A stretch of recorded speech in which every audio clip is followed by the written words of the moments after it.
네, 좋아요, 선생님. 좋습니다. 오늘 포인트를 좀 맞추셔야 될 거는 위에 주차는 이게 주차가 아니라 회차인데 제가 주라고 정하고 오늘 배우시게 될 건 빠르게 말씀드리면 우리가 이제 분류 모델에 대해서 말씀드릴 겁니다. 그래서 우리가 지난 시간들에 메이크업을 바꿔드리면 예전에 배웠던 여러 가지 모델들, 예를 들면 로지스틱 립, 그다음에 리니어 레귤레이션, 립지 레귤레이션, 라스트 레귤레이션에 뭐가 빠졌네요. 엘라스틱 넷 이런 것들은 전부 다 회귀, 그러니까 어떤 특정 값을 예측하는 그런 모델들이었습니다. 여러분들이 잘 공부하셨더라고요. 굉장히 다행이라서. 오늘부터 다음 주까지 배우실 모델은 그것이 아니라 분류입니다. 분류라고 하면 여러 차례 말씀을 드렸지만 어떤 특정 값이 어느 그룹에 속할 거냐에 대한 확률을 얘기하는 거죠.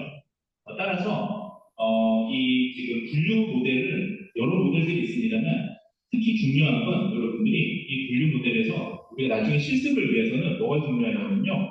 바로 성능을 보는 게 중요해요. 무슨 말이냐면 우리가 어떤 특정 수치에 대해서 이게 지금 성능이 좋다 나쁘다는 이 수치를 정확하게 예측하느냐 이 정도만 보면 되는 거잖아요. 그렇잖아요. 제가 예를 들면 오늘의 온도를 예측한다 했을 때 온도가 만약에 15도다라고 하면 실제 온도랑 예측 온도의 차이를 보면 되는 거잖아요. 근데 분류는 그게 아닙니다. 어느 그룹에 속한 확률을 보는 거기 때문에 어느 그룹의 기준으로 이게 얼마큼 정확한지를 봐야 되는 기준이 여러 가지예요. 그래서 여러분들은 오늘 특히 다른 알고리즘도 중요하지만 알고리즘보다 모델이 중요하지만 모델에 대해서 성능을 어떻게 해석할 것이냐가 사실 좀 관건입니다. 그래서 이게 잘 돼야 나중에 실습을 진행할 때 여러 가지 이제 여러분들 각 중에서 어떤 것을 선택할 것이냐를 우리가 알 수가 있습니다. 구체적인 모델로는요, 우리가 나이브 베이스 모델, 그 다음에 프로포베이션 머신, 그 다음에 풀 베이스 모델, 그 다음에 마지막으로 언셈블 모델, 앙상블 모델이 되겠습니다. 각각의 특징은 제가 나중에 말씀을 드릴 건데요. 너무 어렵지 않게 수학적인 내용보다는 개념 위주로 준비를 했으니까요. 걱정을 안 하셔도 될 것 같습니다. 그래서 목적은 이와 같습니다. 우리 분류에서의 목적은 마찬가지로 회계 모델에서의 목적과 동일하게 우리가 각각의 머신러닝 모델 기법들을 이해하는 개념을 이해하는 것이고요. 그 다음에 그 기법 외에 아까 말씀드렸습니다만 평가 방식, 그러니까 다시 얘기하면 성능을 어떻게 확인할 것이냐에 대한 초점이 굉장히 중요한 부분이라고 볼 수 있습니다. 마지막으로 모델 고도화라는 게 있습니다. 이 머신러닝은 여러분들이 통계학을 배우셨을 텐데요. 통계학은 좀 다릅니다. 어떤 게 기본적으로 다르냐면 통계는 우리가 기본적으로 가설을 하나 세우고요. 얘가 맞는지를 검증하는 개념입니다. 그래서 가설 검증이 핵심인데요. 그런데 우리가 그냥 ML로 쓸게요. 머신러닝 같은 경우, 기계학습 같은 경우는 그게 아니라 얘가 여러 번 최적의 값을 추정하는 게 핵심이에요. 그러다 보니까 우리가 최적의 값이 안 나올 수가 있잖아요. 그러니까 어떤 가설을 세우는 게 아닙니다. 그렇기 때문에 데이터에 기반해서 가장 좋은 무언가의 값을 얻는 게 핵심이기 때문에 여러 차례 연산을 하게 됩니다. 여러 차례 계산을 하게 됩니다. 그런데 성능이 낮다면 그 성능을 고도화, 좀 더 높여주는 그런 기법들이 있습니다. 그래서 이런 부분들에 대해서도 설명을 드리도록 하겠습니다. 너무 어렵지 않게 설명드리겠습니다.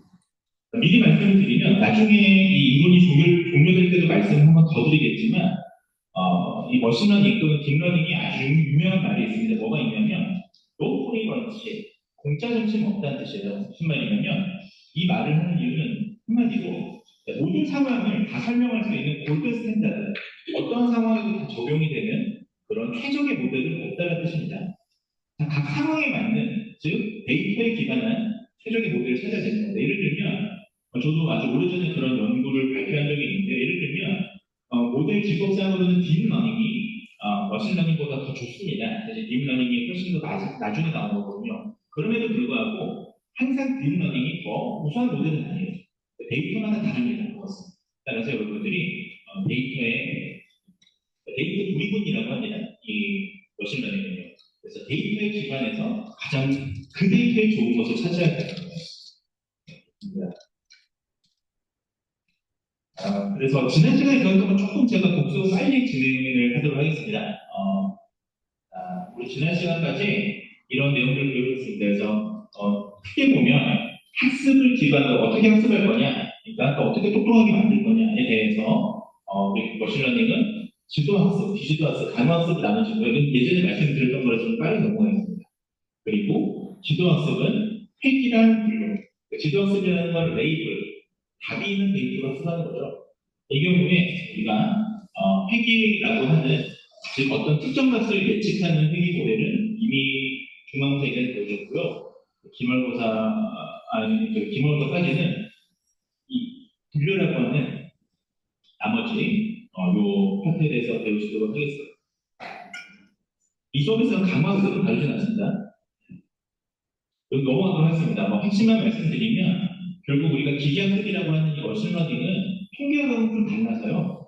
여러 번 연산, 계산을 해서 가장 이 최적의 값을 찾는 건데 그 최적의 값을 찾는 게 최적의 값을 이렇게 찾아가는데 오류가 있으면 로스가 이 최적의 값을 찾는 게 우리가 목적 함수라고 표현했고요. 여러 차례 이걸 목적 함수를 찾는 겁니다. 그 중에 대표적인 게 로스 펑션, 그러니까 오차를 가장 줄여주는 그 값을 찾는 게 가장 좋은 값을 찾는 방법이다라고 말씀드렸습니다. 지도학습 말씀드렸으니까 이거 넘어가겠습니다. 크게 말씀드리면, 핵심만 말씀드리면, 리그레이션하고 클래시피케이션, 그러니까 회귀라고 하는 거랑 분류로 나눌 수 있다는 거죠. 그래서 회귀라고 하는 거는 잘 아시겠습니다만, 여러분들이 특정 수치의 값을 찾는 거고요. 특정 수치 값을 찾는 거고요. 분류는 그게 아니라 어떤 그룹에 속할 확률, 그것을 찾는 것이다라고 말씀드렸습니다. 이렇게 지도학습의 여러 가지 개념들에 대해서도 말씀을 드렸었는데 이것도 우리 중간고사 때 배우셨던 겁니다. 그래서 결국은 이게 학습이라고 하는 게 기본적으로 우리가 학습, 그러니까 모델을 똑똑하게 만들기 위해서 쓰는 데이터가 한 70% 정도 돼요. 70에서 80%. 그러니까 전체 데이터 중에서요. 그 다음에 이것을 검증이라고 해서 대체적으로 한 20% 정도 또는 30% 가까이는 얘가 정말 잘 만들어졌는지 새로운 데이터를 집어넣어서 검증을 합니다. 소위 평가를 합니다. 그럴 때 우리가 학습이 너무 과하게 되면 과대적합이라는 개념을 말씀드렸고요. 이때 학습 데이터를 너무 적게 학습이 되면 과소적합을 말씀드립니다. 따라서 결론적으로 일반화, 어떤 새로운 데이터를 넣었을 때 어떤 경우에도 잘 적용될 수 있는 일반화가 잘 되는 모델이 좋은 모델이다라고 말씀을 드렸습니다. 중간고사 전까지 말씀드렸던 거고요. 그것을 설명하는 게 바로 트레이드오프, 그러니까 트레이드오프를 뭐라고 그러죠? 균형이라고 하나요? 그러니까 이런 균형을 말씀드릴 수가 있습니다. 그래서 편향, 바이어스하고요, 베어리언스, 분산하고의 균형값을 잘 찾는 그런 균형값을 찾는 게 우리가 설정을 바꿔주는 거거든요. 그것을 우리가 하이퍼 파라미터라고 합니다. 어떤 모델마다 다 다릅니다. 하이퍼 파라미터. 어쨌든 중요한 거는 우리가 이런 편향도 좀 줄여줘야 되고요. 분산도 줄일 수 있는. 하지만 둘 다 동시에 줄일 수는 없어요. 그래서 그 역학관계를 잘 줄여줄 수 있는 최적의 값을 찾는 게 머신러닝의 핵심이다라고 옛날에 말씀드렸습니다. 회계는 좀 넘어가겠습니다. 이거 계속 말씀드리면 시간이 많이 소요돼서요. 핵심적으로 우리가 회계라고 하는 거는 결과 변수 Y값과 연속형 변수인 걸 회계라고 얘기해요. 회계값에서는 결과적으로 한마디로 요약하자면 회계도 역시 그 모델을 평가를 할 때 모델을 여러 번 만들기 때문에 여러 개의 연산, 계산을 하기 때문에 결국은 오차를 줄여줄 수 있는 아까 보셨던 분산과 편향을 줄일 수 있는 그런 값들을 우리가 해석하게 되는데 이때 값은 결국은 오차가 얼마큼 크냐였습니다. 왜냐하면 특정 수치를 찾는 거니까요. 그 수치로부터 얼마큼 예측값과 실제값을 각각의 보고잖아요. 그러니까 MAD, MSD, RNSD, R스퀘어 이런 것들이 대표적인 회계 모델들의 평가 지표였습니다. 결론적으로 말씀드리면 이 중에서 만약에 실제로 우리가 나중에 실습할 때도 마찬가지로 값들이 또 나오거든요. 근데 값들이 이게 서로가 일반적이지 않고 어떤 거는 MA가 크고 어떤 모델은 MSE가 크고 어떤 모델은 RMSE가 크고 그런 경우가 생겨요. 그러면 그때는 암묵적으로 RMSE 값을 기준으로 하시게 됩니다. 이게 뭐 법칙은 아닌데요. 대체적으로 RMSE가 가장 회계 모델에서 성능을 평가하는 데 있어서 가장 좋은 모델로 얘기가 되고 있습니다. 좋은 방법으로. 여기에 대한 방법은 제가 예전에 말씀을 드렸기 때문에 설명을 제가 하겠습니다. 자, 분류. 이제부터 이제 분류 말씀을 드리는데요. 그래서 분류가 여기서부터 이제 오늘 사실 수업이라고 생각하시면 되겠습니다. 앞에는 이제 복습이었다고 생각하시면 되겠습니다. 그래서 짧게 말씀드리면 분류는 여러 차례 말씀을 드렸는데 어떤 클래스, 어떤 카테고리에 들어갈 거냐, 어떤 분류, 어떤 집단에 들어갈 거냐 그 얘기입니다. 그래서 결국은 이 경우에는 클래스, 그러니까 우리가 범주라고 표현할까요? 분류라고 표현할까요? 범주입니다.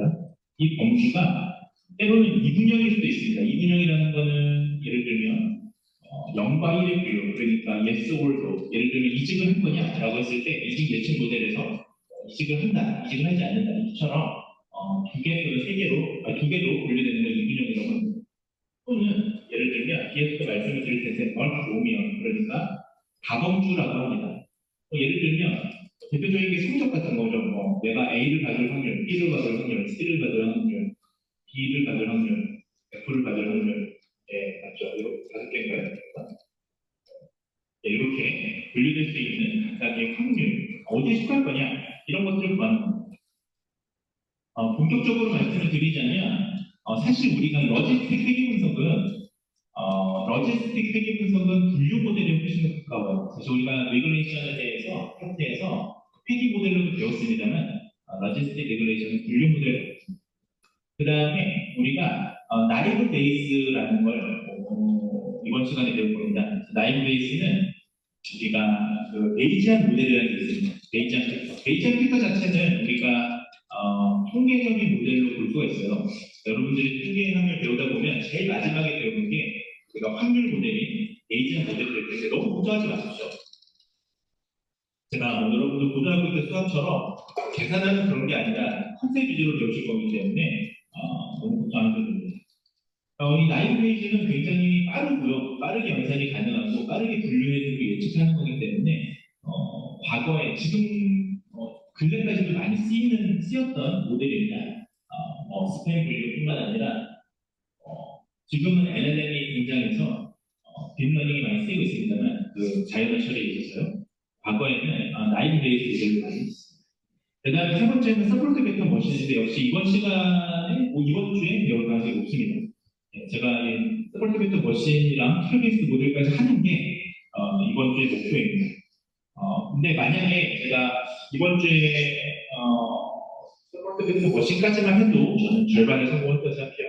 너무 빠르게 설명하는 것보다는 여러분들이 개념을 하나라도 배워가는 게 제 목적이기 때문에 너무 서두르기보다는 좀 천천히 진행할게요.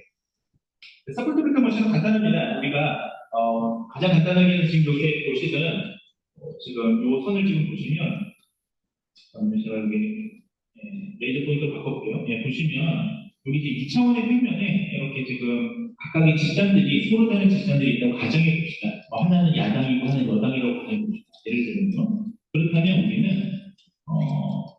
가장 간단한 개념으로는요. 얘네들을 구분할 수 있는 하나의 직선을 볼 수가 있습니다. 뒤에서 설명드릴 텐데요. 그래서 우리가 바운드리 디시전, 결정 경계라고 하는데요.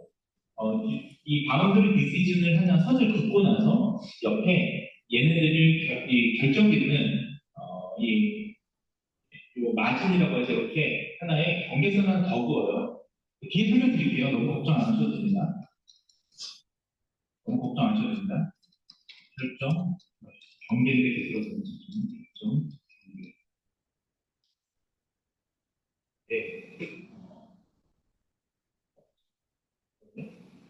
저 그냥 찍찍 긋고 쓸게요. 결정, 경계라고 합니다. 요 선을 찾는 거예요. 우리가 예전에 리그레이션에서 기울기를 찾듯이 이 두 개의 그룹을 분류해 줄 수 있는 최적의 선이 뭐냐, 뭘 찾는 거냐. 나중에 뒤에서 말씀드리겠습니다. 그래서 선을 하나 두고 옆에 있는 그 마진이라는 걸 보게 되는데요. 마진은 우리나라 말로는 뭐 경계선이라고 보시면 되겠습니다. 뒤에서 설명드리겠습니다. 너무 어렵게 생각 안 해요. 어쨌든 이렇게 두 개로 긋는다는 것 자체가 지금 요 점점점 이렇게 돼 있는 게 이 사람들이 실제 관측된 데이터라면 이 데이터를 두 개로 깨끗하게 분류해준다는 개념이잖아요. 그래서 분류 개념입니다. 어느 집단에 속할 거냐, 요거죠.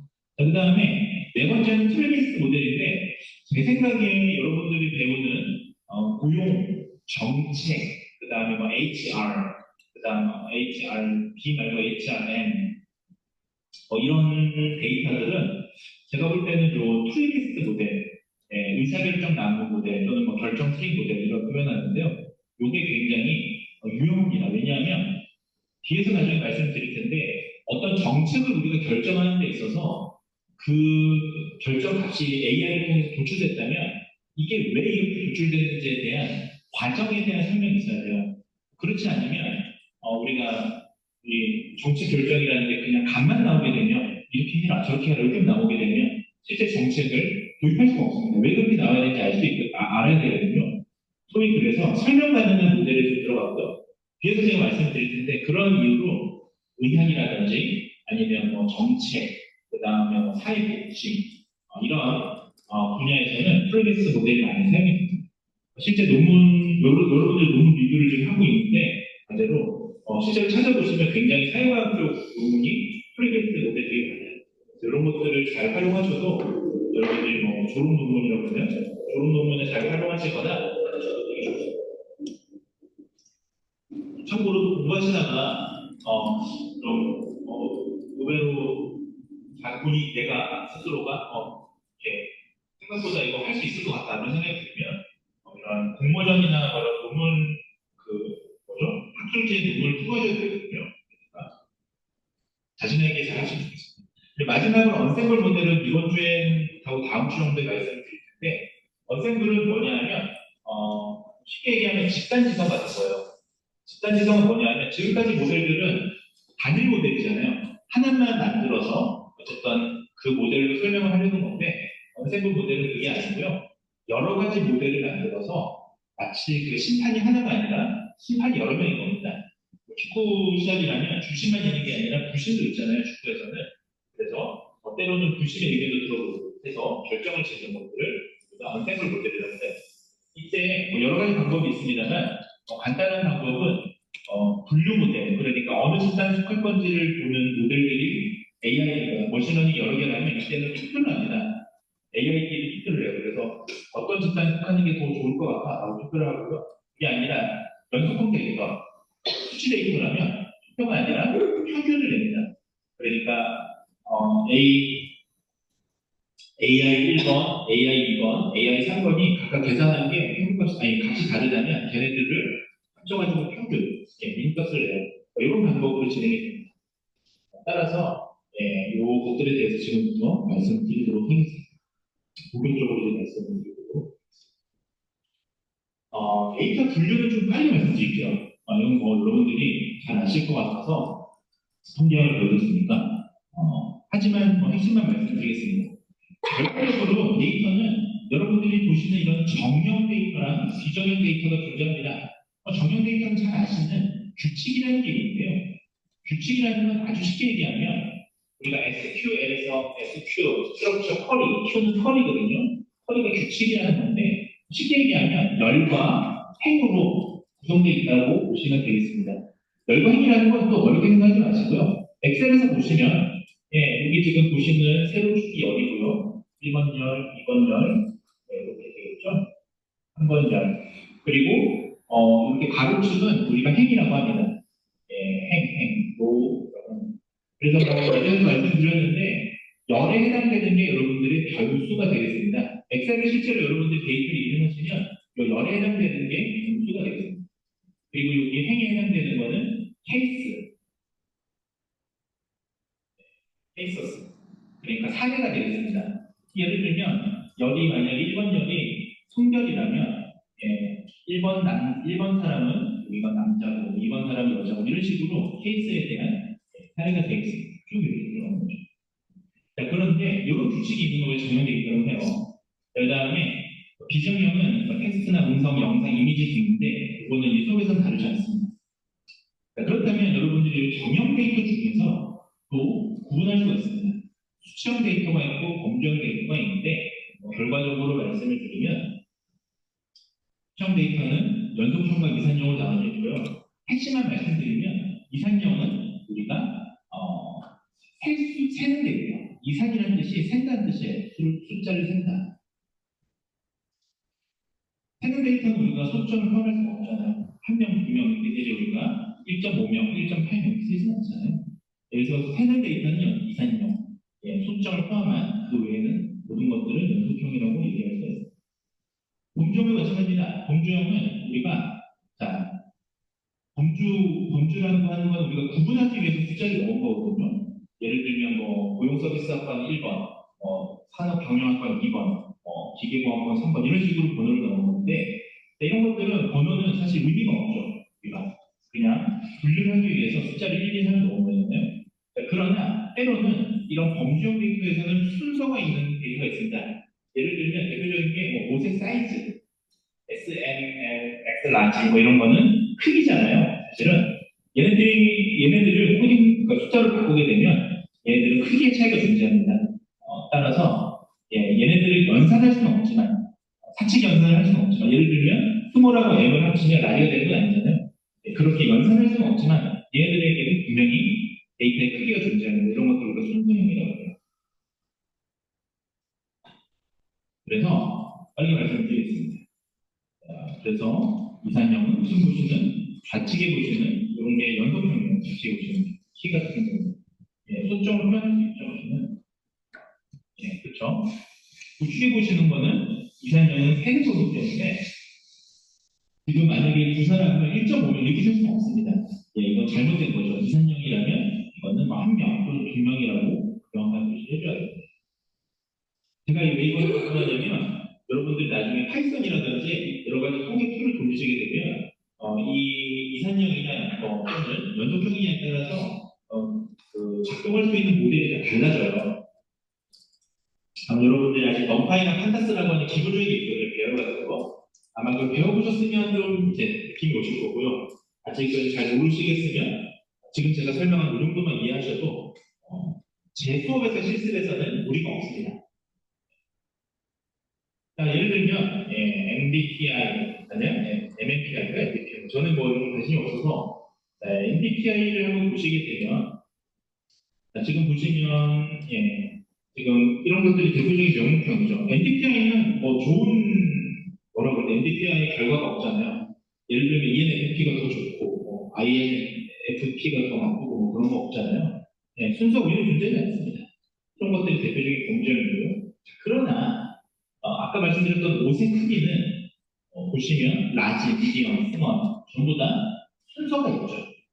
크기가 있죠. 이런 것들은 그러니까 예를 들면 학점도 마찬가지입니다. A 학점보다 B 학점이 더 좋고 B 학점보다 C 학점이 더 좋고 그런 개념이잖아요. 따라서 그런 데이터를 우리가 순서형이라고 합니다. 자, 우리가 데이터를 변환할 때가 필요하면 이거는 조금 더 제가 주의 깊게 말씀드리겠습니다. 지금 말씀드린 건 이제 데이터를 변환하는 건데요. 때로는 여러분들이 데이터를 그대로 쓰시는 것보다 때로는 데이터를 특성을 고려해서 데이터의 특성을 고려해서 변환을 해줘야 돼요. 데이터의 특성을 좀 고려할 필요가 있어요. 무슨 말이냐면 제가 나중에 실습할 때도 이 데이터의 특성을 고려해서 데이터를 변환해서 분석할 수 있도록 제가 좀 과제들을 많이 구성했는데요. 걱정하지 마시고 과제라는 게 가능하면 이 수업 시간에서 해결할 수 있는 걸로 과제들을 지금 만들고 있습니다. 그러니까 숙제라기보다는 태스크, 호목이 아니라 태스크니까 이 수업 시간 내에서 실습을 데이터를 좀 더 여러 번 제가 주는 요 방법 외에 다른 방법으로 풀어보는 건데요. 여하튼 예를 들면 이런 것들이 사실은 기술이라고 볼 수 있는데 데이터에서는 예를 들면 만약에 회계 분석을 한다고 하면 가장 우리가 이미 회계 분석을 배우셨습니까? 예를 들면 키가 140cm부터 200mm까지 존재한다고 가정해 보겠습니다. 그런데 예를 들면 키가 너무 고르게 분포하는 거예요. 너무 고르게 분포하는 거예요. 또는 어떤 경우에 어떤 사람 한 사람만 키가 너무 큰 거예요. 195 이런 사람. 예, 여성이 특히. 이러면 엄청 좀 이상치에 가깝잖아요. 그런 사람들은. 자, 이런 경우에는 그리고 만약에 키가 예를 들면 여기 지금 보시는 요 밑에서 여기 이 여자분 하나 둘셋넷 다섯 여섯 번째 있는 분하고 일곱 번째 있는 분은 166.3이고 166.6인데 0.3 정도 차이가 나는데 특히 분석을 한다면 이런 데이터에 차이가 크지 않기 때문에요. 회귀 분석은 결국 패턴을 찾는 거거든요. 점 수치에 대한 예측값은 얘네들이 패턴이 없기 때문에 분류되는 게 의미가 없을 수가 있습니다. 그래서 이런 경우에는 데이터를 변환해 줍니다. 어떻게 변환해 주냐면 연속형을요 분류형으로, 그러니까 범주형으로 분류해 줘야 돼요. 범주형. 네, 뭐 범주형이든 순서형이든 예를 들면 지금 제가 만약에 지금 보시는 여러분들이 보시는 이 데이터를 제가 만약에 연속형인데 범주형으로 분류한다면 저는 만약에 175 이하 예를 들면 176부터 대충 보니까 지금 저는 대충 보는 거지만 그것도 다 원래 원칙이 있습니다. 여하튼 180, 예. 그 다음에 181부터 예컨대 190, 그다음에 190 이상 이런 식으로 분류를 해줘야 무언가를 해석할 때 훨씬 더 효과가 있을 수가 있습니다. 그렇지 않으면 166.3하고 166.6하고는 큰 차이가 없기 때문에 0.3cm 더 큰 게 예를 들면 이직을 예측한다라고 할 때 전혀 의미 없는 값을 유출할 가능성이 있거든요. 따라서 이렇게 연속형을 범주형으로 때로는 변환시킬 필요가 있습니다. 이때 사용하는 게 네, 이렇게 지금 바꿀 수가 있어요. 지금 보시면 이런 기준으로 바꿀 수가 있습니다. 예를 들면 160부터 170 이하를 A, 170부터 180 이하를 B, 180부터 190까지는 C 뭐 이런 식으로 분류를 하는 거죠. 네. 자, 이런 것들을 우리가 구간화라고 해요. 구간화라고. 다시 얘기하면 연속형을 범주형으로 바꿔주는 걸 우리는 구간화라고 합니다. 자, 이렇게 되면 데이터를 훨씬 더 단순하게 이해할 수가 있죠. AI가. AI가 데이터를 훨씬 단순하게 이해해야 패턴도 훨씬 쉽게 찾을 거예요. 패턴을 쉽게 찾을 겁니다. 즉 다시 얘기하면 결론을 훨씬 더 쉽게 찾을 겁니다. 그런 이유로 구간화를 할 겁니다. 다시 정리하자면 연속형 데이터를 범주형 데이터로 바꾸겠다. 그 말씀을 드리겠습니다. 그렇다면 네, 어떻게 그러면 정리하자면 구간화라고 하는 걸 어떻게 그럼 할 거냐, 연습형 데이터를 어떻게 범주형을 만들 거냐, 이때 필요한 개념이 바로 범위 변수입니다. 아마 여러분들이 통계학 시간에 배우셨을 가능성이 매우 높습니다. 제가 여기 좀 써드릴게요. 한서가 실탄이 아니라서 이거는 알아두시면 좋습니다. 첫 번째는 지금 다시 얘기하면 데이터 구간화를 어떻게 할 거냐. 다시 얘기하면 구간화가 뭐냐면 연속형 데이터를 때로는 범주형으로 바꿔줘야 돼요. 그래야 패턴을 훨씬 더 단순하게 만들어서 AI가 학습하기 훨씬 좋습니다. 이럴 때 하는 방법이 대표적인 게 범위 변수가 있습니다. 예, 범위는 DUMMI인데 오늘 한글로 쓰겠습니다. 두 번째는 여기 안 나와 있는데 원핫 인코딩이라는 게 있습니다. 원핫 인코딩이라는 게 있습니다. 원핫 인코딩. 네, 이런 방법이 있습니다. 자, 그러나 이 수업에서는 범위 변수 위주로 말씀을 드리도록 하겠습니다. 여러분들 혹시라도 논문 리뷰하시다 보면 더미 변수하였다 또는 원한 인코딩을 사용하였다 이런 표현이 쓴다면 여러분들은 이 연구자가 연속형 변수를 범주형으로 만들었구나 그걸 얘기하는 거구나 라고 이해하시면 됩니다. 이거는 더미 변수는 제가 뒤에서 설명을 드릴게요. 예를 들면 덤이라고 하는 거는 우리가 0과 1의 이 0과 1의 이 벡터라고 하면 좀 어렵나요? 벡터로 우리가 바꿔주는 겁니다. 왜 0과 1로 바꿔주냐면요. 컴퓨터는요, 컴퓨터는 이진법을 씁니다. 그러니까 0과 1의 이 계열로 언어가 들어있습니다. 컴퓨터는 기본적으로. 그래서 0과 1의 벡터로 바꿔주는 건데, 예시를 보시면 간단합니다. 아마 통계학 시간에 배우셨을 텐데요. 어렵지 않게 생각을 해보신다면, 자, 만약에 옷 사이즈를 한번 생각해 보시겠습니다. 스몰, 미디엄, 라지는 지금 순서형이죠. 순서가 있는 겁니다. 이 순서형 데이터를 코딩할 때 일단 숫자로 1, 2, 3으로 숫자를 바꿔줍니다. 그래서 스몰은 1, 미디엄은 2, 라지는 3 이렇게 바꿨습니다. 자, 문제는 컴퓨터는 1하고 2하고 3을 연속형으로 이해해요. 따라서 얘를 범주형으로 바꿔주려면 0과 1에 벡터라는 건 그냥 숫자 나열을 생각하시면 됩니다. 숫자 나열을 바꿔줘야 돼요. 자, 따라서 이렇게 바꾸는 거죠. 1은 1, 0, 0, 2는 0, 1, 0, 3은 0, 0, 1. 다시 얘기하자면 0과 1에 배열로 바꿔준다는 거죠. 네, 이렇게 바꾸면 이것을 우리가 범위 변수라고 합니다. 이렇게 바꿔야 이제 컴퓨터는 그제서야 100은 1이라고 하는 요 지금 범주로 나눈 거구나 이렇게 이해를 합니다. 010은 2로 나눈 거냐 이때 1은 스몰이구나 2는 미디엄이구나 이렇게 이제 이해를 하는 거예요. 이렇게 바꾸는 방법을 우리가 여기 더미 변수라고 합니다. 그 다음에 데이터에서는 우리가 비정형 데이터가 있습니다. 그래서 비정형 데이터는 빠르게 말씀드리겠습니다. 그러면 비정형 데이터는 어떻게 분류하느냐? 지금 보시는 비정형이라는 거는 뭐 음성이라든지 이미지라든지 이런 것들이에요. 얘는 컴퓨터가 직관적으로 이해하기가 어렵습니다. 왜냐하면 컴퓨터 자체는 숫자만 알아들을 수 있어요. 숫자 형태를 어쨌든 변환해서 알려줘야 얘는 이해를 합니다. 이걸 우리가 뭐라고 하냐면요. 인베딩이라고 해요. 인베딩. 인베딩은 한마디로 얘기하자면 컴퓨터는 숫자만 이해할 수 있습니다. 얘네가 쓰는 언어는 숫자예요. 숫자 중에서도 컴퓨터는 벡터를 제일 좋아합니다. 벡터는 아까 보셨던 1, 0, 0, 1, 0, 0 이런 식으로 이렇게 나열한 걸 좋아하고요. 그 중에서도 컴퓨터가 제일 좋아하는 거는요.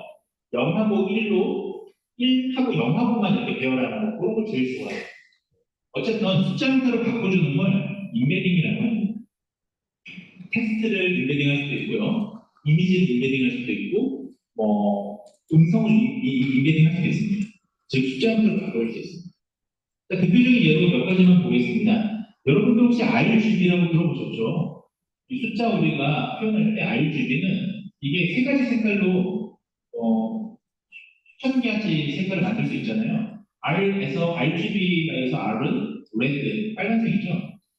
G는 그린은 뭐죠? 녹색이죠.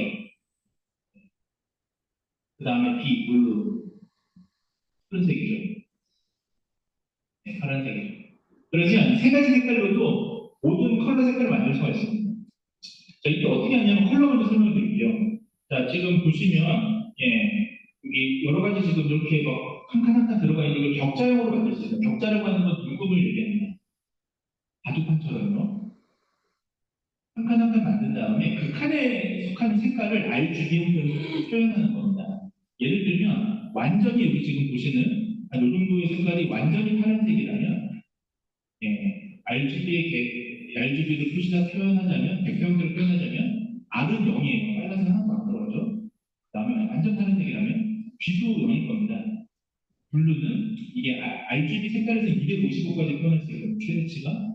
그러면 이 순수 파란색은 0025 이렇게 표현이 되는 거죠. 요 칸이. 이런 게 수천 만 개가 표시되면 이렇게 인지가 되는 거죠. 반대로 얘기하면 이미지를 숫자로 표현할 수가 있는 거죠. 흑백은 더 쉽습니다. 흑백은 검은색은 255, 흰색은 0이라고 한다면 지금 제가 어떤 요 기억이라고 하는 그런 글자를 제가 만약에 AI한테 인식하라고 하면 AI는 이런 식으로 바꿔서 인식해요. 옆에 보시는 이거는 우리가 이제 좀 어려운 말로 매트릭스라고 합니다. 매트릭스라고 하는데 매트릭스는 어렵게 생각하지 마시죠. 이게 요 하나만 열 하나만 떼내면 이게 지금 벡터거든요. 왜냐하면 벡터는 숫자의 나열이잖아요. 0000000 예, 이게 여러 개 벡터 있어요. 매트릭스예요. 행렬이라고 합니다. 보시면 제가 만약에 250으로 되는 거만 까만색으로 칠하면 이런 식으로 되겠죠. 빨간색으로 칠하면. 그러니까 다시 얘기하면 기억이라는 이 글자를 AI는 0과 숫자 형태의 매트리스로 부르는 거죠. 예, 결국 이런 것들을 한마디로 인베딩, 즉 숫자 형태로 바꿔주는 거예요. 그렇게 이해하시면 됩니다. AI는 지금까지 이렇게 보고 있는 겁니다. 자, 지금부터 이제 좀 더 본격적인 내용으로 말씀을 드리겠습니다. 자, 지금부터 제가 말씀드릴 모델을 설명하기 전에 이론적인 설명을 간단히 드리자면 결국은 우리가 분류 모델에 대해서 클래시피케이션, 분류 모델에 대해서 말씀을 드리는데 이 분류 모델은 어느 그룹에 속할 확률인데 두 가지로 분류됩니다. 아까 앞서 말씀드렸던 하나는 마이너리, 이진 분류. 그러니까 둘 중에 하나에 속할 확률을 구하는 거고요. 두 번째는 클래스피케이션 또는 멀티 노면 또는 이렇게 표현하기도 하는데 다중분류라는 게 있습니다. 이 여러 집단 중에 한 가지에 속할 확률 이런 것들을 보게 됩니다. 다만 여기서 재밌는 거는요. 특히 이중분류든 다중분류든 우리가 이전에 비주얼레이션, 그러니까 시각화로 산정도라는 거 배우셨잖아요. 스카터 플로 산정도 배우셨습니다. 자, 이게 산정도입니다. 예, 여기 이거 지금 보시는 잠시만요. 볼게요. 자, 지금 보시는 요게 산정도죠. 그래서 산정도로도 분류 모델을 우리가 파악할 수가 있습니다. 그래서 산정도는 왜냐하면 산정도로 우리가 패턴을 찾을 수 있거든요. 예, 패턴을 찾을 수 있어요.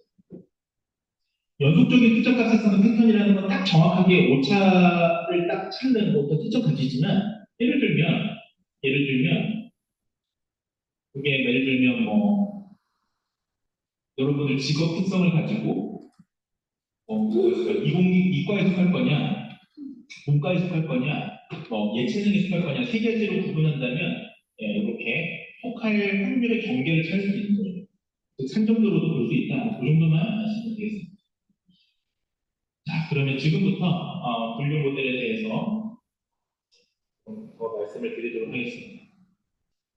자, 지금 보시는 이 분류 모델은 결과적으로 예측하는 결과가 클래스, 그러니까 우리가 어떤 집단이죠.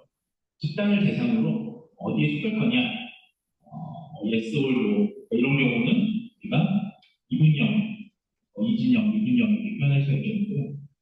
결과적으로 어느 그룹에 속할 거냐를 계산하는 겁니다. 그러면 예를 들면 이직에 속할 거냐, 아니면 재직하는 거에 속할 거냐, 번아웃이냐 아니면 번아웃이 아니라 뭐죠? 건강한 사람이냐 이런 식으로 어느 집단에 속할 거냐 확률을 구하는 거예요. 영화를 한번 예를 들어볼게요. 영화 예를 들면 인사이드 아웃이라는 영화가 있습니다. 인사이드 아웃이라는 거를 만약 예측한다면 대표적으로 이게 이중 분류가 되는 거죠. 본적으로 본다면 드라마 장르를 좋아하느냐, yes or no, 애니메이션을 좋아하느냐, yes or no, 인사이드 아웃 원을 봐느냐, yes or no 이것만으로도 우리는 이 사람들의 답변을 가지고 인사이드 아웃을 볼지 안 볼지를 우리가 예측할 수 있습니다. 이건 나중에 뒤에서 말씀드릴 플레이리스트 모델, 의사결정 나무 모델에 대해서 말씀을 좀 자세히 드리죠. 그런 식의 예측, 접근법입니다. 여하튼 우리는 영화를 볼 거냐 말 거냐 이런 식으로 분류를 할 수 있죠. 조금 더 다른 예시를 볼게요. 이번엔 다중분류 예시인데요. 자, 만약에 여러분들이 지금 4개의 볼게요. 4개의 지금 탈 것들이 있습니다. 탈 것들이 있는데 운송수단이 있는데 여러분들은 여기서 어떻게 이걸 나누시겠어요? 지금 나눈다면 이번에는 질문으로 나눕니다. 예를 들면 바퀴가 2개냐 바퀴가 2개 해쳐보면 보면 오토바이는 자전거 바퀴가 2개고, 빵꾸 들어가고, SUV는 바퀴가 4개잖아요. 이렇게 첫 번째 나눌 수 있었거든요. 그러면 나누시죠. 그 다음에 사람이 운동한다. 그러니까 직접 우리가 바퀴가 2개라면, 이게 예스라면, 사람이 운동하느냐. 그러니까 자전거는 사람이 직접 운전하는 거잖아요. 그 다음에 오토바이는 사람이 운동해서 움직이는 건 아니잖아요. 이런 식으로 나누셨거든요. 그렇죠? 자, 그래서 지금 보시다시피 하나, 둘, 셋, 3가지 질문만으로도 두 가지 질문이네요. 2가지 질문만으로도 지금 보시다시피 다중분류 여러 개의 이런 운동수단 할 것을 분류할 수가 있습니다. 그러니까 결과적으로 우리가 어떤 특정 여기서는 우리가 지금 질문처럼 보이지만 이 질문이라는 게 여러분이 쓰시는 변수예요. 그래서 우리가 특성이라고 하는데, 특성이라고 하는데, 좀 어려운 말은 피처라고 하는데요. 여하튼, 우리는 질문, 즉 변수만으로 이런 집단을 분류할 수가 있습니다. 그렇다면, 우리가, 지금부터 조금 다른 얘기를 할 텐데요. 잠시만요. 지금 시간이 18분이니까,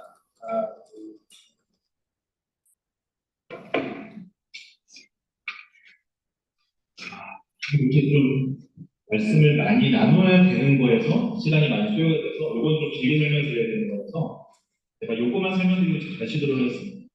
지금부터 제가 말씀드린 건 뭐냐면 제가 앞서 서두에서 여러분들이 분류 모델이 뭔지를 이해하시는 것도 중요하지만 그것보다 더 중요한 게 평가 기준. 그러니까 이 모델이 좋은 모델이냐 안 좋은 모델이냐, 잘 작동하고 있느냐, 잘 작동하지 않느냐, 그 평가를 지금부터 좀 설명을 드리려고요. 이게 좀 중요한 포인트입니다. 그럼에도 불구하고 우리가 그 이전에는 오차하고 실제값하고 오차하고의 그 차이만 보시면 되는데 이제는 분류라서 기준이 여러 가지가 생깁니다. 지금 제가 보시면 요 슬라이드까지만 보실 텐데요. 지금 요 모델이 지금 똑같은 데이터입니다. 똑같은 데이터인데 지금 이 데이터가 지금 우리 기존 요 검은색 선 얘하고요. 새로운 제가 어떤 선을 하나 줬습니다. 노란색 선하고 어느 게 더 지금 잘 분류하고 있느냐 라고 얘기를 한다면 그 얘기를 할 겁니다. 그러니까 어떤 게 더 좋은 선이냐, 어떤 게 더 집단을 잘 분류하고 있느냐 이것을 지금 보시면 이 검은색 선은 지금 보시면 완벽하게 분류하고 있는 건 아니지만 보시게 되면 이게 지금 요 경계선, 요 까만색 선 경계에 보시면 약간 파란색도 이렇게 좀 붙어 있고요. 빨간색 쪽에 파란색 쪽에 빨간색도 좀 섞여 있습니다. 그러나 대체로 보면 요 선은 지금 보시는 잠시만요. 그 좌측에 있는 첫 번째 그래프의 요 까만 선은 그래도 대체로 보시면 이 두 집단을 잘 분류하고 있는 것 같아요. 그렇죠? 그러나 지금 우측에 있는 요 노란색 선을 한번 보십시오. 제가 새로운 선을 하나 더 그었을 때 이 노란색 선은 검은색 선보다 잘 분류하고 있는 것처럼 보이지만 그렇지 않습니다.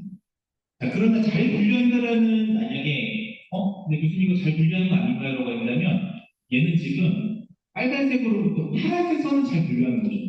보시면 지금 파란색 선에는 빨간색이 하나도 안 섞여 있잖아요. 노란색 선의 위쪽이 파란색이라면 하나도 안 섞여 있는 거죠. 그렇죠? 그러나 빨간색 집단에서는 파란색이 다소 섞이게 됩니다. 그렇죠? 그래서 얘는 만약에 다 파란색만 구분해 내는 건 모르겠는데 그렇지 않습니다. 사실은 더 오류가 많은 거죠. 그래서 우리는 이 지금 두 개의 집단을 명확하게 구분할 수 있는 요 최적의 선, 이것을 우리가 뒤에서 이렇게 살펴보실 여기까지만 하면 하실 텐데요. 요 선을 우리는 이전에는 우리가 회기선, 회기 라인이라고 불렀었는데 이거는 그게 아니고 디시전 바운드리, 결정 경계라고 우리가 용어를 씁니다. 한마디로 분류 모델은 여러 이제 모델에 대한 사실 알고리즘을 뭔가 찾아가는 거고요. 알고리즘보다는 모델의 뭐라고 그래요? 메서드 방법론에 따라서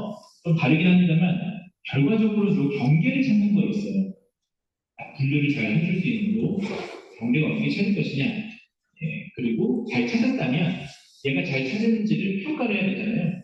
어떤 평가 지표를 쓸 거냐, 그 얘기를 잠시 쉬었다가 진행하도록 하겠습니다. 여기까지 잠깐 하셨다가 이어서 하도록 하겠습니다.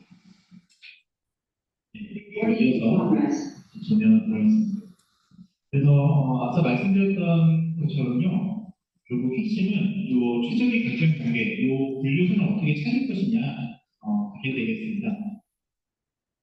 그래서 이것을 우리가 찾는 가장 기본적인 방법 중에 하나가 첫 번째 반드시 아셔야 될 건 컨퓨전 매트릭스라고 해서요, 우리가 혼동행렬이라고 한국말로 부릅니다. 여러분들이 기본적으로 아마 이제 과제 1을 통해서 논문 리뷰를 하시다 보면 분류 모델에 속하는 논문을 리뷰하시는 분들은 아마 혼동행렬을 사용하시는 분들을 많이 보셨거나 보시게 될 겁니다. 그래서 이 혼동행렬이라는 것은 분류 모델에서 성능 측정하는데 굉장히 많이 사용되는 그냥 기본적인 프로그램을 부를 수가 있습니다. 이것은 결국은 어떤 경우에 예측을 더 잘하는지, 어떤 경우에 예측을 못하는지, 여기까지도 파악이 예를 들어서 한번 생각해 볼게요. 저희가 날씨가 맑은지에 대해서 우리가 어떤 두 가지 분류로 나눈다고 생각해 볼게요. 날씨에 이거는 아주 간단하게. 자, 그러면 이때 이제 지금 true는 예측이 true는 날씨를 예를 들어 맑음으로 예측해서 맑음이라고 그냥 가정할게요. 그리고 네거티브는 흐림이라고 가정해 보겠습니다. 지금 여기서 보시는 건 이거는 예측에 관련된 거예요. 위쪽 한 항목은 가로는요. 세로는 보시면 이 행렬 매트릭스에서 세로는 보시면 실제입니다. 이 정답이라고 적어놨는데 실제로 그러면 날씨가 맑았느냐라고 한다면 파스티브.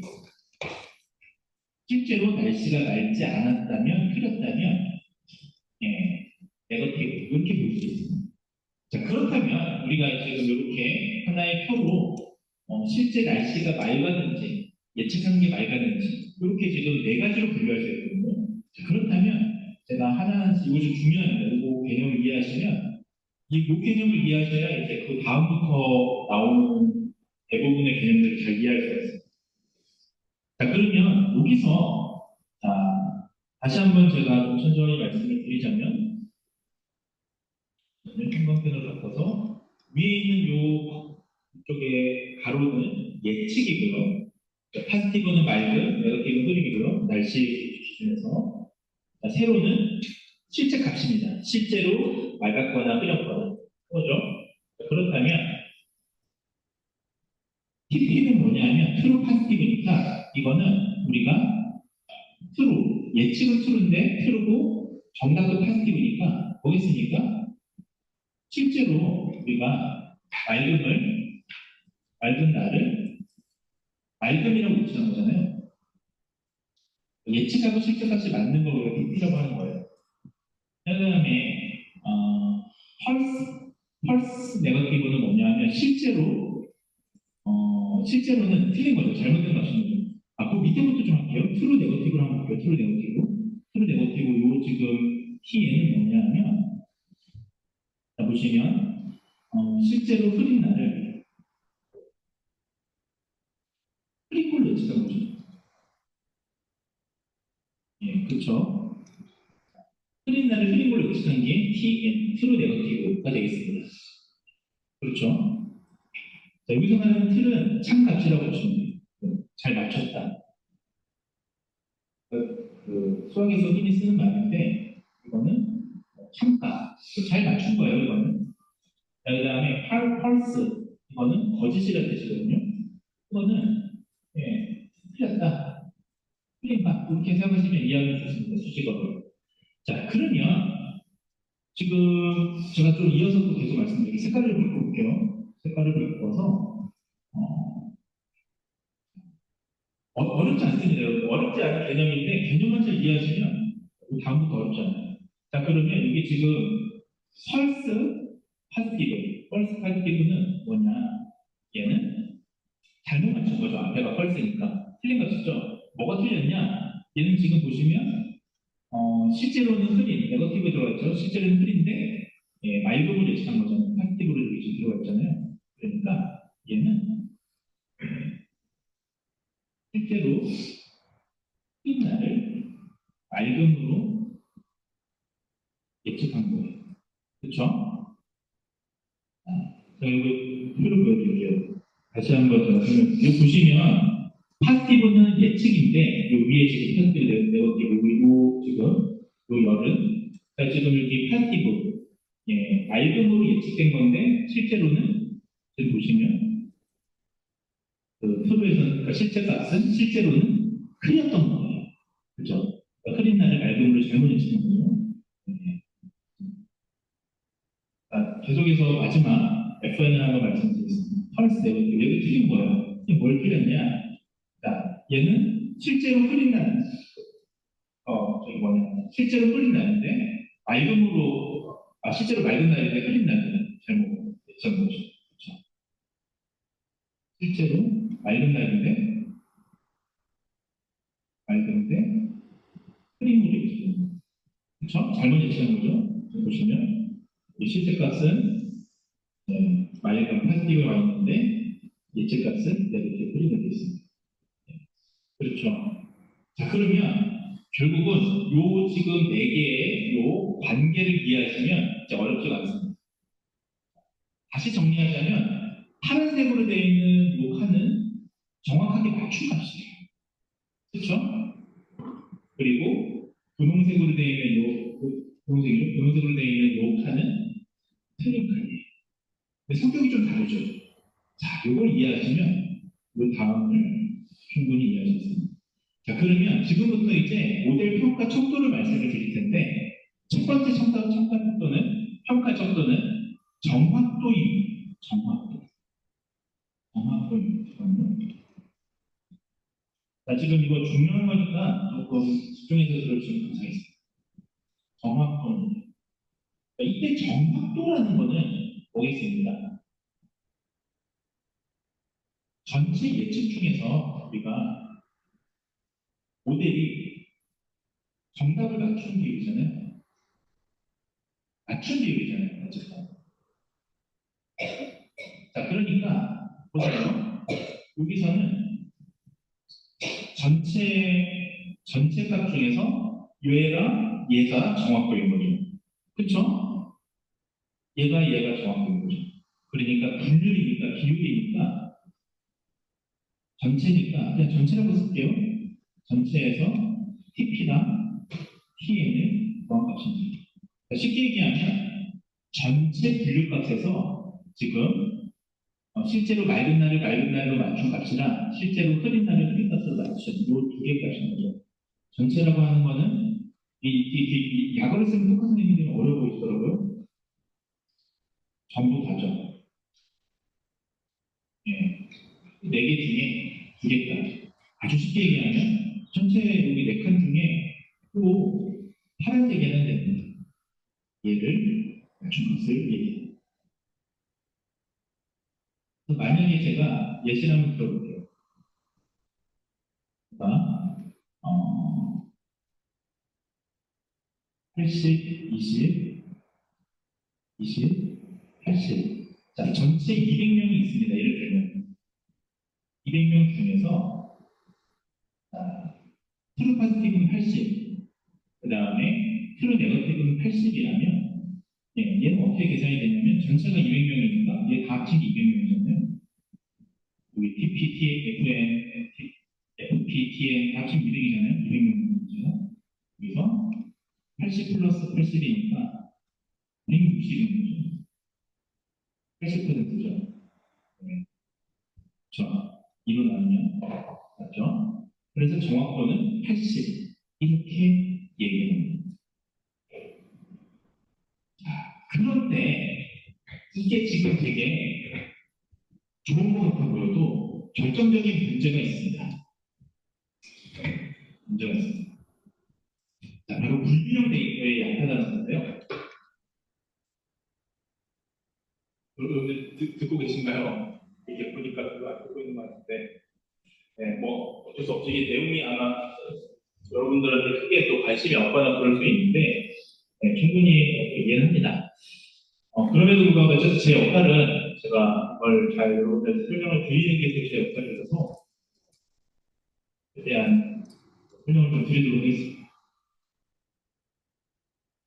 지금 보시면 데이터가 자, 보시면 액큐리시만으로 정확도만으로 모델을 평가할 때 발생할 수 있는 여러 가지 문제점이 발생할 수가 있습니다.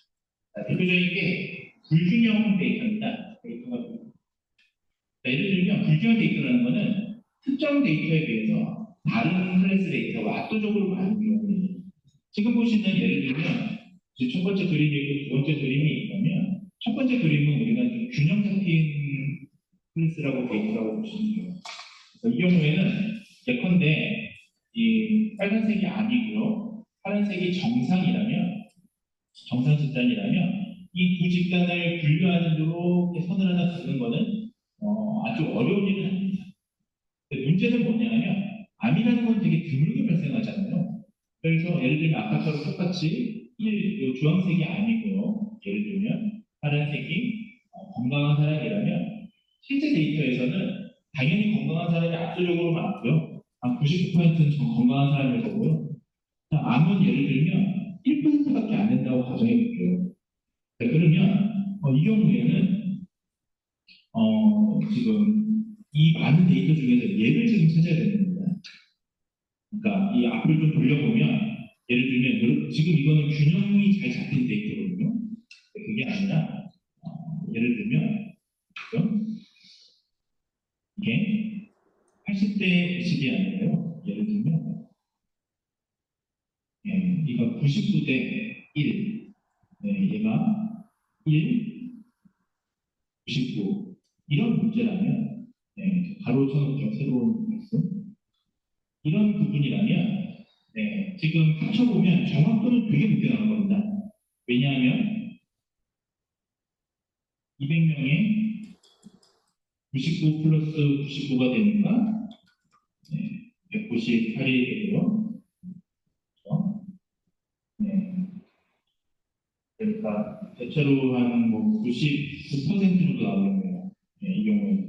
그러면 이 경우에 만약에 이 경우에 99%로 정말 정확한 거냐 이 모델이 라고 얘기한다면 사실 그렇지 않습니다. 왜냐하면 지금 보시면 만약에 제가 예측해야 되는 게그 파란색처럼 다수의 건강한 사람들이 아니라 만약에 암을 예측해야 되는 그런 상황이라면 그 암 자체는 지금 개수가 너무 적은 거예요.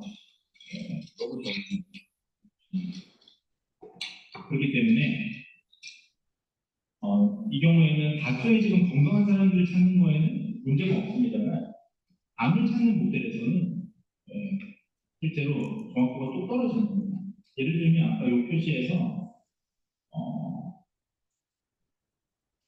만약에 얘가 그렇게 적어있는 설명이 어쨌든 핵심은 뭐냐면 암처럼 이렇게 굉장히 희소한 경우 예를 들면 지금 고용 데이터에서 예를 들면 이직자를 찾는 경우 이직도 사실은 재직자가 훨씬 많잖아요. 이직을 하는 사람에 비해서 그래서 이렇게 데이터가 좀 맞지 않는 경우 불균형한 경우 이런 경우에서 다수의 데이터가 아니라 소수의 데이터를 예측해야 되는 경우 이런 경우에는 정확도만으로는 좋은 평가 지표를 쓰기가 어렵습니다. 그래서 이런 걸 보완하기 위해서 사용하는 평가 지표들이 이렇게 쭉 있습니다.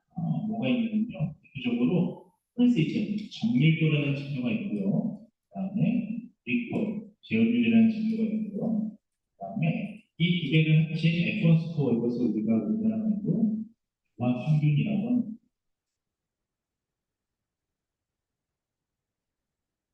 그래서 좀 간단히 말씀을 드리겠습니다. 정밀도라는 건요, 우리가 지금 보시는 여기서 식으로는 이렇게 되겠는데요. 여기 지금 이거는 아까 파스티브 예를 들면 프린 날이면 맑은 날이면 한티가 맑음인 걸 일으키면 네거티브가 흐린 날이면 그것도 실제 맑은 날이고요. 네거티브는 흐린 날이라고 가정한다면 지금 보시는 정밀도는 뭐냐면요. 전체 맑은 걸로 예측한 것 중에서, 그러니까 투루로 예측한 것 중에서 실제 투루의 비율이니까 지금 요 파란색 요 칸 중에서 실제로 잘 낮은 비율, 얘를 우리가 정밀도라고 합니다. 그래서 다시 말씀드리면 요 파스티브 내에서 실제 트루의 비율, 그러니까 맑은 걸로 예측된 것들 중에서 실제로 맑은 거예요. 이것을 우리가 정밀도로, 그러니까 우리가 파스티브를 양성이라고 얘기한다면 양성 중에서 실제 양성인 비율 얘기하시면 되겠습니다. 예를 들면 이직이 만약에 양성을 찾는 거였다면 우리가 실제 이직으로 예측된 사람들 중에서 정말 이직한 사람 요 수를 우리가 정밀도라고 얘기할 수가 있겠습니다. 재현율 재현율은 뭐냐면요. 이거는 지금 옆에 보시는 TP랑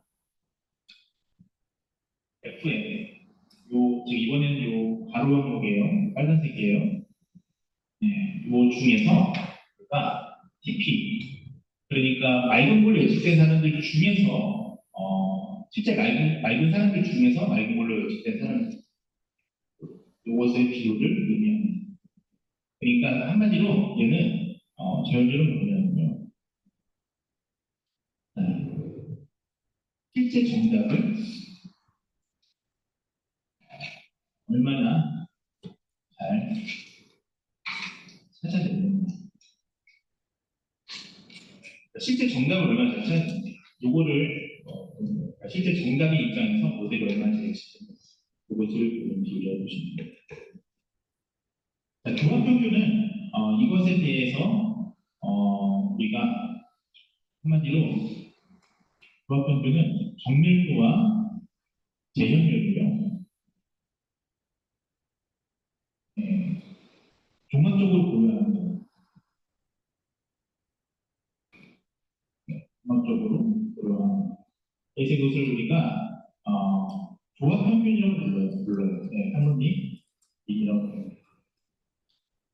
결론을 말씀을 드리자면 앞서 우리가 보셨던 것처럼 정확도로만 본다면 데이터가 불균형한 경우에 이 불균형한 데이터에서 우리가 정확하게 분류하는 그 상황을 정확도만으로는 아주 엄밀하게 엄격하게 판단하기가 어렵습니다. 그래서 그걸 대안적으로 세우는 방법이 중립도랑 재현율이고요. 조합평균이고요. 그리고 조합평균은 정밀도와 재현율을 다 고려해서 평균을 낸 거다라고 보시면, 그래서 결론을 말씀드리면 이 네 가지 만약에 정확도, 정밀도, 재현율, F1 스코어 중에서 여러분들이 어떤 불균형 데이터 상황에서 성능을 본다면 이 중에서는 F1 스코어를 보시면 F1 스코어를 이렇게 얘기하시면, 근데 이제 이게 결과적으로 이 정밀도를 높여준 게 트레이드오프 관계예요. 그러니까 트레이드오프가 한쪽이 올라가면 한쪽이 떨어지는 그런 관계라고 보시면 되는데, 자, 여하튼 정밀도랑 이 리콜 계열들은 서로가 트레이드오프 관계입니다. 그래서 우리가 통계학에서 아마 배우셨을 가능성이 높은데요. 우리가 실제로는 네거티브 음성인데, 실제는 음성인데 네거티브인데, 이게 양성으로 예측될 확률을 우리가 예측될 오류를 타이원 에러라고 해요. 그래서 이것을, 그러니까 모델이 잘못 예측한 거죠. 음성인데 양성으로 예측한 거죠. 자, 이것을 우리가 그래서 다른 말로 거짓 양성, 혹은 어려운 한자어로 미양성이라고 부릅니다. 자, 그리고 타입 2 에너지는요, 보시면 실제로는 양성인데 여기 지금 파스티브니까요. 실제로는 양성인데 얘는 모델이 음성으로 잘못 판단한 거죠. 잘못 예측이죠. 실제 양도 양성으로 잘못 예측한 거죠. 자, 요 오류를 타입 2 에러라고 해요. 그래서 얘를 다른 말로 펄스 네거티브, 이거를 다른 말로 우리가 거짓 음성이라고 합니다. 위음성이라고 합니다.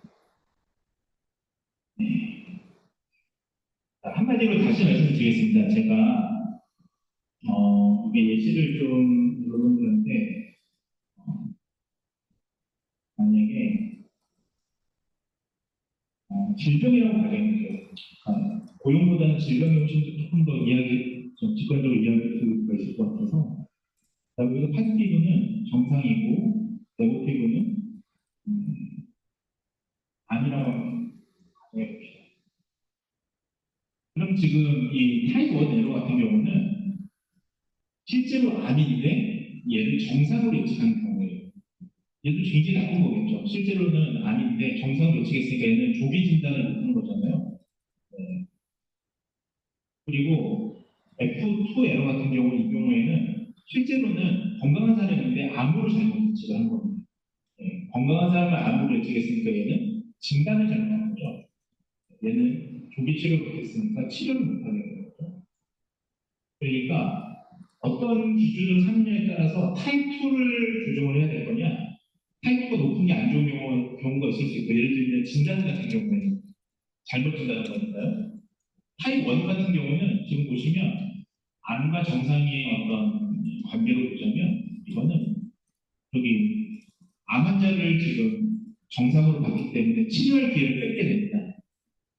둘 다 물론 나쁜 거지만 만약에 치료 입장에서 보면 타입 1 에러를 줄이는 게 중요합니다. 그래서 한쪽이 올라가면 한쪽이 떨어져요. 타입 1에러, 타입 2 에러. 따라서 이 인계값을 어떻게 설정할 거냐, 이것도 사실 굉장히 중요한 그런 목표라고 보시면 되겠습니다.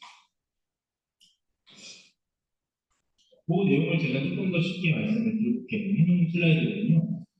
자, 그래서 예를 들면 어떤 상황이 되냐면 아까 타입 2 에러랑 타입 1 에러를 다시 한번 말씀을 드려볼게요. 자, 그래서 두 가지 예시를 한번 들어볼 텐데요. 하나는 지금 그냥 날씨로 한번 여기 첫 번째 있는 이 예시를 한번 보도록 하겠습니다. 날씨로 하는 경우에 지금 어, 파스티브는 맑음이고 그냥 네거티브는 흐림이라고 가정해 볼게요. 그리고 실제로 파스티브는 맑음이고 세로로 있는 거는 실제로 날씨가 어땠는지. 이 경우에 지금 보시면 타입 1 에러는 실제로 날씨가 흐렸는데 맑은 거를 잘못 예측한 거예요. 그렇죠. 그래서 비를 맞겠죠, 이 경우는. 비를 맞았으니까 안 좋은 겁니다. 타입 2 에너는 어떻습니까? 실제로 맑았는데 흐린 걸로 예측됐어요. 그래서 우산을 가져왔어요, 이 경우에는. 불필요한 우산이라고 한번 적어볼게요. 자, 근데 이 경우에는 어떻습니까? 여러분들이 생각하기에 날씨라는 비를 맞는 것보다 불필요하게 우산을 가져갔어도 타입 에러가 조금 더 낫죠. 왜냐하면 흐린 줄 알고 예측됐는데 흐린 날로 예측이 돼서 우산을 하나 더 가져갔는데 실제로 맑으면 그냥 우산을 들고 다니면 되잖아요. 비를 맞는 것보다는 낫죠. 이 경우에는 타입 2 에러가 좀 타입 2 에러가 타입 1 에러보다는 좀 낫습니다, 상황이. 자, 그런데 만약에 다른 예시를 한번 들어볼게요. 날씨가 아니라 범인을 진단한다, 범죄를 진단한다고 하는 가정이죠. 질병보다는. 이 경우는 얘기가 달라집니다. 그러니까 범죄를 진단할 때는 제가 파란색으로 써드리면 파스티브는 뭐 예를 들면 정상이에요. 무죄. 네거티브는 유죄. 정답 실제에서는 파스티브는 무죄예요. 죄가 없습니다. 경우는 무죄예요. 그러면 이 경우에는 어떻습니까?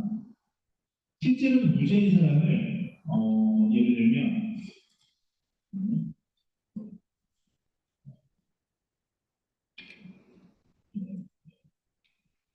그러면 실제로 죄가 없는 사람이요. 파이원에는 죄가 있는 걸로 판단했으니까 이거는 죄가 없는데 죄가 있는 걸로 이건 잘못한 거죠. 파이원은. 네, 이건 굉장히 심각한 거죠. 왜냐하면 무죄, 죄가 없는 사람인데 실제로는 죄송합니다. 죄가 있는 사람인데 죄가 없는 걸로 판단한 거죠. 네, 미안해요. 죄가 있는데 죄가 없는 걸로 판단한 거죠. 이 경우에는 범인을 놓치는 거죠. 쉽게 얘기하면. 범인을 놓치는 거죠. 사실은. 그런데 더 심각한 거는 지금 타이틀 이런 거예요. 왜냐하면 이 사람은 실제로 죄가 없는데 죄가 있다고 지금 판단이 되는 거죠. 죄가 없는데 죄가 있는 걸로 범인으로 판단이 되는 거죠. 이건 아까 날씨랑은 좀 다른 정반대의 상황이 되는 겁니다. 왜냐하면 우리가 그 범죄에서는 기본적으로 무죄 추정의 원칙이에요. 설사 범인을 놓치더라도 죄가 없는 사람을 죄가 있도록 만드는 것은 안 됩니다. 무죄 추정의 원칙에 따라서 무죄 추정의 원칙에 따라서 예를 들면 죄가 있는 죄가 없는 걸로 판단이 되는 타입 에러는 굉장히 심각한 문제가 되는 거예요. 아까 날짜에서는 타입 에러가 그나마 더 괜찮은 거잖아요. 우산 그냥 비필한 우산 들고 가면 되는 거니까.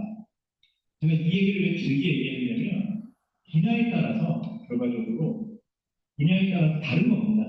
분야에 따라서 타입 에러를 줄여야 되는 게 중요한 분야도 있고 그게 아니라 반대로 타입 1 에러를 줄여야 되는 게 중요한 분야도 있고 날씨로 보는 거나 이걸 범죄로 보는 거는 전혀 다른 거죠. 예를 들면 의학에서도 마찬가지예요. 예를 들면 백신의 효과를 볼 것이냐 치료제 효과를 볼 것이냐에 따라서 타입 1 에러, 타입 2 에러를 어느 쪽을 더 중요하게 봐야 될지가 좀 달라집니다. 이 기준을 인간이 설정을 해줘야 되기 때문에 제가 좀 길게 말씀드렸습니다. 자, 그 다음에 네. 그래서 결과적으로 판단의 기준, 요 지금 저기 노란색 이게 인계값이라고 부르거든요. 인계값이라는 거, 요 값을 설정해 주는 거에 따라서 아까 보셨던 타입 에러와 파이버 에러가 범위가 바뀌는 거예요. 스트레스를 인계값이라고 합니다. 예를 들면 인계값을 이쪽으로 좀 조정해 주면 타입 에러가 더 작아지는 대신에 타입 에러가 더 커지는 대신에 타입 에러가 좀 줄겠죠. 이쪽으로도 옮기게 되면 타입 1에는 더 적어진 대신에 타입 2 에러가 훨씬 더 커지게 되죠. 인계값을 조절하는 경우가 있다.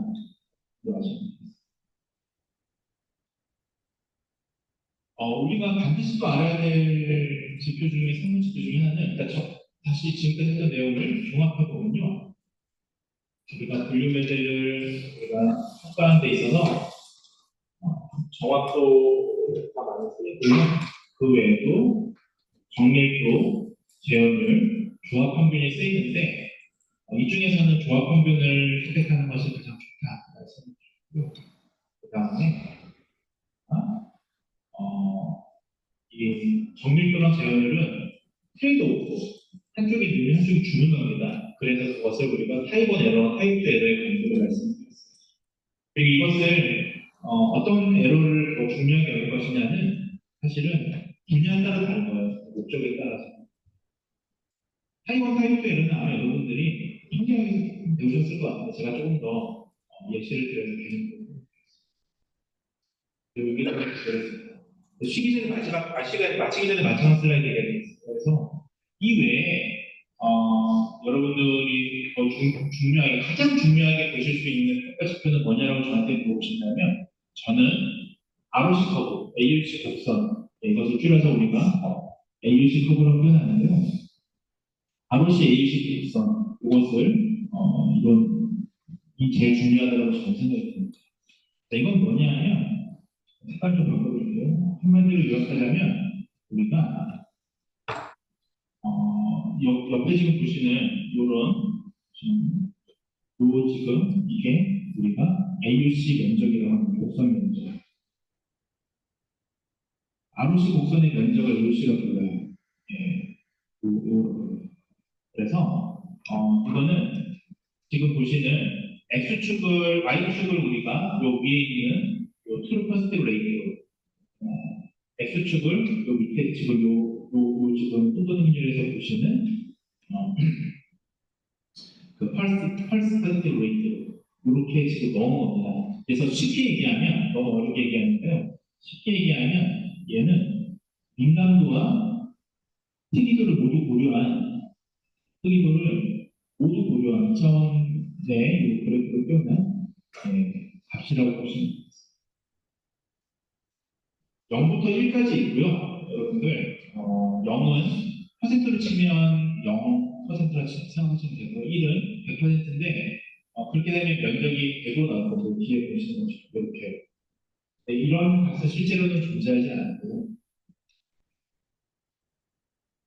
그리고 0.5라는 건 공존 면적이처럼 이렇게 손으로 그어지는데 그냥 무작위 확률에 가까운 거니까 적어도 0.5보다는 높아야 됩니다.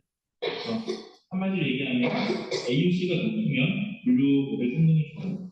제가 나중에 실습할 때 AUC 값을 이렇게 단별형 모델에서 AUC 값이 낮은데 변수를 더 넣으면 AUC가 높아지는 그런 것들도 같이 실습하실 텐데 그때 이제 이게 AUC가 뭐지라고 고민스러울 때 그때 이론에서 배운 이 부분을 보시면 이해가 되실 그래서 마지막 슬슬 빨리 말씀드릴게요. 이거는 지금 보시면 AUC가 1이라는 거는 완벽하게 지금 분류하고 있다는 건데 실제로는 존재하지 않죠. 그래서 이렇게 트루 네거티브랑 트루 파지티브를 완벽하게 이렇게 분류하는 지금 이 분류선이 인계선이 완벽하게 분류를 하고 있잖아요. 그래서 완벽하게 분류한다고 보시면 되겠습니다. 지금 0.7 정도면 그래도 사용하기에서는 되게 높은 편이에요. 분류 성능이 좋다고 보시면 되겠습니다. 그래서 보시면 PN하고 TP가 일부 겹치긴 합니다만 겹치긴 합니다만 그래서 우리가 타입 1 에러랑 타입 2 에러가 각각 여기서 발생이 되는데 여하튼 그래도 0.7 정도면 굉장히 좋습니다. 좋은 편입니다. 사용하기에서는 왜 사용하기에서는 변수 자체가 사용하기에서는 수많은 변수들이 많기 때문에 뭐 측정하는 것처럼 딱뭐 몸무게나 뭐 예를 들면 뭐 혈액처럼 딱 측정하는 그 값이 모든 걸 다 세울 수가 없습니다. 70% 정도 양성과 음성을 구분하더라 그 뜻이 되고요. 마지막 슬라이드입니다. 0.5라는 거는 지금 보시다시피 50%를 분류한다는 게 좋은 일이 아니라 이거는 의미가 없다는 뜻입니다. 분류를 전혀 못하고 있다는 뜻입니다. 지금 보시다시피 지금 보시면 두 클래스를 FNT에는 지금 구분을 못하고 있잖아요. 이렇게 겹쳐 있잖아요. 그러니까 어떤 걸로도 분류하지 못하는 최악의 성능을 0.5라고 보시면 되겠습니다. 양성, 음성을 구분할 수 없다. 실제로 이제 이렇게 시각화로 AUC, ROC 곡선, 그러니까 AUC 면적을 이렇게 산출하면 이렇게 대각선으로 나오죠. 이게 0.5라는 뜻이거든요. 나중에 실습 때 한번 저희가 살펴보시도록 하겠습니다. 자, 길게 들어주셔서 감사하고 오늘 여기까지 말씀을 드리고